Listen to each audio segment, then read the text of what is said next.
इस साल हमने डॉक्टर बाबा साहब अम्बेडकर की 129th बर्थ एनिवर्सरी मनाई। कोविड-19 लॉकडाउन के चलते सभी ने अपने अपने घरों में ही इसे सेलिब्रेट किया।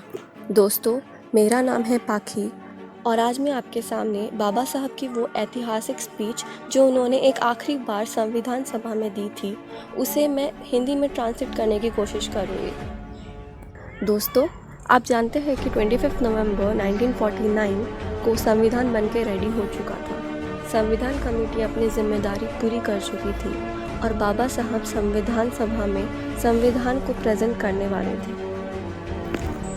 हमारा कॉन्स्टिट्यूशन कैसा होगा, देश कैसे चलेगा, सरकार कैसी बनेगी, लोकतंत्र कैसा होगा, शासन व्यवस्था कैसी होगी, न्याय व्यवस्था कैसी होगी, कानून कैसा होगा, लोगों को कौन कौन से अधिकार मिलेंगे। इन जैसे हज़ारों टॉपिक्स पर संविधान सभा में बहस करने के बाद कई सारे सुझाव आगे आए।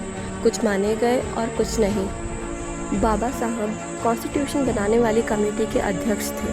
हालांकि ये कमेटी काफ़ी सारे कैपेबल लोगों से बनी थी, लेकिन अल्टीमेटली सारा भार बाबा साहब पर आन पड़ा।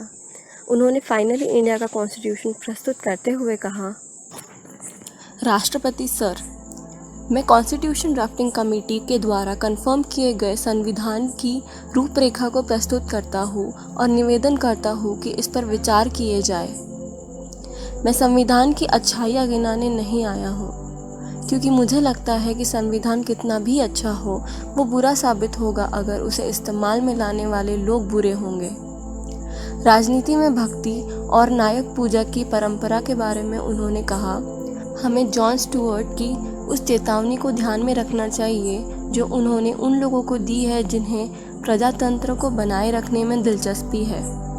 ऐसे लोग जो अपनी स्वतंत्रता को किसी महानायक के चरणों में समर्पित करने के लिए भी तैयार है, ये ना करें और ऐसे महानायकों पर इतना विश्वास ना करें और उन्हें इतनी शक्तियाँ ना दे कि वो संस्थाओं को खत्म करने के समर्थ हो जाए। देश की महान शख्सियतों के प्रति कृतज्ञ रहने में कोई गलत बात नहीं है, लेकिन इसकी कुछ सीमाएं हैं, इसे भी ध्यान में रखें। कोई भी पुरुष अपने सम्मान की कीमत पर कृतज्ञ नहीं हो सकता। कोई भी महिला अपनी पवित्रता की कीमत पर कृतज्ञ नहीं हो सकती और कोई भी राष्ट्र अपनी स्वतंत्रता की कीमत पर कृतज्ञ नहीं हो सकता।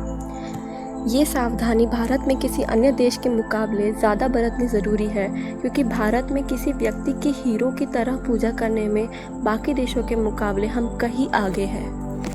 धर्म के क्षेत्र में भक्ति मुक्ति का मार्ग हो सकती है, परंतु राजनीति में भक्ति या नायक पूजा पतन और अल्टीमेटली तानाशाही का सीधा रास्ता है। क्या इतिहास अपने आप को दोहराएगा? ये विचार मुझे चिंता से भर देता है। मेरी ये चिंता और भी गहरी हो जाती है ये जानकर कि जाति और धर्म के रूप में हमारे शत्रुओं के अलावा हमारे देश में अलग अलग विद्रोही धाराओं वाले राजनीतिक दल भी होंगे। क्या भारत के लोग भारत देश को अपने पंथ या धर्म से ऊपर रखेंगे या वो अपने पंथ को देश से ऊपर रखेंगे? मैं नहीं जानता, बट इतना तो निश्चित है कि अगर पार्टियां अपने पंथ को देश से ऊपर रखती है तो हमारे देश की आज़ादी दूसरी बार खतरे में पड़ जाएगी और शायद हमेशा के लिए वो खो जाएगी। एक और चेतावनी देते हुए बाबा साहब कहते हैं कि सामाजिक स्तर पर हमारे पास एक ऐसा समाज है जो असमानता के सिद्धांतों पर बना हुआ है। इसका मतलब है कि कुछ लोग के लिए विकास है और कुछ लोग के लिए क्षय है। आर्थिक दृष्टि से देखें तो कुछ लोग के पास धन है और कुछ लोग गरीबी में रहने के लिए मजबूर है। 26 जनवरी 1950 को हम विरोधाभासों से भरे जीवन में प्रवेश करने जा रहे हैं। राजनीति में हमारे पास समानता होगी, परंतु हमारे सामाजिक और आर्थिक जीवन में असमानता होगी। राजनीति में हम एक आदमी एक वोट और हर वोट का एक ही मूल्य है, इस सिद्धांत पर चल रहे होंगे, परंतु हमारे सामाजिक और आर्थिक ढांचे के कारण हम हर आदमी को समान महत्व देने के सिद्धांत को नकारते रहेंगे। विरोधाभासों से भरे इस जीवन को हम कब तक जीते रहेंगे? हम अपने सामाजिक और आर्थिक जीवन की असमानताओं को कब तक नकारते रहेंगे? अगर हम लंबे समय तक उसे नकारते रहे तो हम अपनी राजनीतिक प्रजातंत्र को खतरे में डालकर ही ऐसे कर रहे होंगे। हमें जितने जल्दी संभव हो इस विरोधाभास को खत्म करना होगा, वरना जो लोग इस असमानता से पीड़ित हैं वो राजनीतिक प्रजातंत्र के इस ढांचे को नाश कर देंगे जिसे हमारी संविधान कमेटी ने इतने मेहनत से खड़ा किया है। संविधान अच्छा साबित होगा अगर उसे इस्तेमाल में लाने वाले लोग अच्छे होंगे।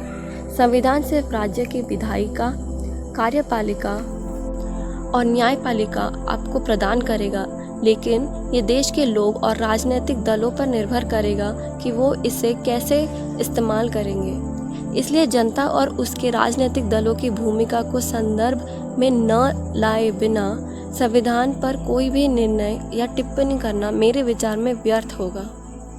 धन्यवाद।